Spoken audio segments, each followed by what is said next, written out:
Alright, for a second, well, not really necessarily a second, but for a couple minutes, I want to talk to you about really building a business using an example in this video. I guess you could call this a video review on an amusement park business. So if you're looking into starting a business and your first approach is an amusement park business, I'm going to be straightforward with you. I'm going to break this down from a business perspective in this review, sharing with you how to actually get the results that you want out of this business so you can make an educated decision by the end of this video if this is really something that you want to venture down and into. Because I'll tell you, when it comes down to an amusement park business, you're dealing with obviously a lot of supplies, equipment, but not just that. Obviously you're dealing with crew, you're dealing with employees, you're dealing with trucks, trailers, and driving to different locations depending on if you're going to have an amusement park, like an actual park, kind of like Disneyland, where it doesn't move, or you're going to have a mobile amusement park business where you actually have the trailers and the trucks with the equipment, and you can set that up in different locations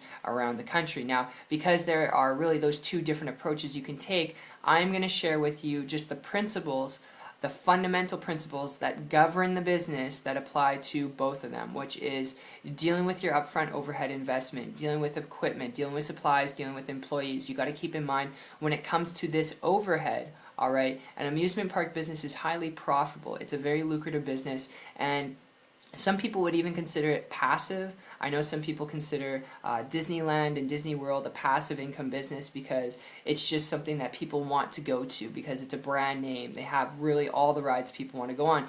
You got to keep in mind though, Walt Disney had to get investors to spend billions of dollars on his idea for that amusement park. So I'm not saying that it's not possible for you. I'm just saying from a business perspective, if you're only looking at this because you want to build a business to make an income, that means taking on that overhead. It's something you got to be aware of as a business owner, taking on the overhead of an amusement park business, all right, to maintain and operate it, but not just maintain and operate it money-wise. I'm talking about your time that you have to put into it. Unless you're absolutely passionate about amusement parks, dealing with that can take away a lot of your time freedom where you could be spending it, more with your family, where you could be traveling, where you could be doing what you want to do when you want to do it, which is why I strongly emphasize if you're looking at starting an amusement park business, if you don't have the budget set aside, all right, of at least a couple $100,000, and you're looking at venturing into this, I wouldn't suggest you go out and try and finance and get a loan from the bank. I've seen too many people do that, strap that ball and chain to their leg,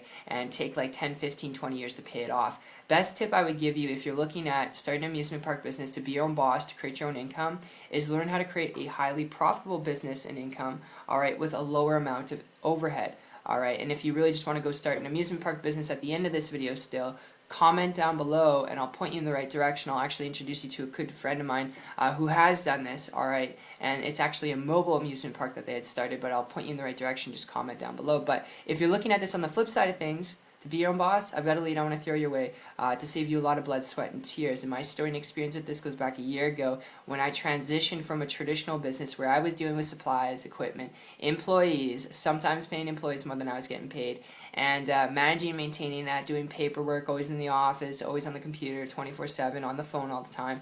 And I went from that, which was crazy, and I went and I came across a person. I actually got introduced to them through social media, and came across this person who was building a business on the internet. Now, the internet's not the only way to go to build a business. If I told you that, I would be lying. But the cool part is this person didn't have any of the overhead that I had.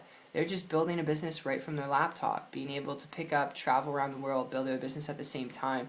And to me, that sounded like complete hyperbole. At the time, I didn't really believe in it, and then it started to click for me a little bit more, and I realized they were using like systems and stuff where they didn't need employees and all that, and they weren't even creating their own products and services. So it was really attractive to me, and I reached out to them, and in less than a month and a total of 90 days, I was able to model and copy what they're doing and make a full-time income business working part-time on the internet. Those are not average or typical results, alright? I didn't have to chase people down, bug friends and family, do home meetings, and I didn't have to take on the overhead of employees, equipment, supplies, or even creating your own products, which was really cool. And I had to work at that. I had to learn some things. But if you're looking at starting a business to be your own boss, to create time, freedom, and leverage, learn how to build a business on the internet. Learn how to build a business online. And if you're really passionate about an amusement park business, like I said, comment down below. Even though this is a video review, comment down below and I'll point you in the right direction. But that in a sense is just kind of my experience, my overview with it. And if this makes sense to you from a business standpoint on how to build a business to get the results that you want, and you'd like to learn in ending with this video how to build a business on the internet without dealing with that stuff, okay, but also having to put in work, you have to learn some things if you're not afraid of it. Connect with me on my site, check it out, it's 123marketingtips.com. I'll put a link in the description, and I'll see you on the beaches of the world. Take care.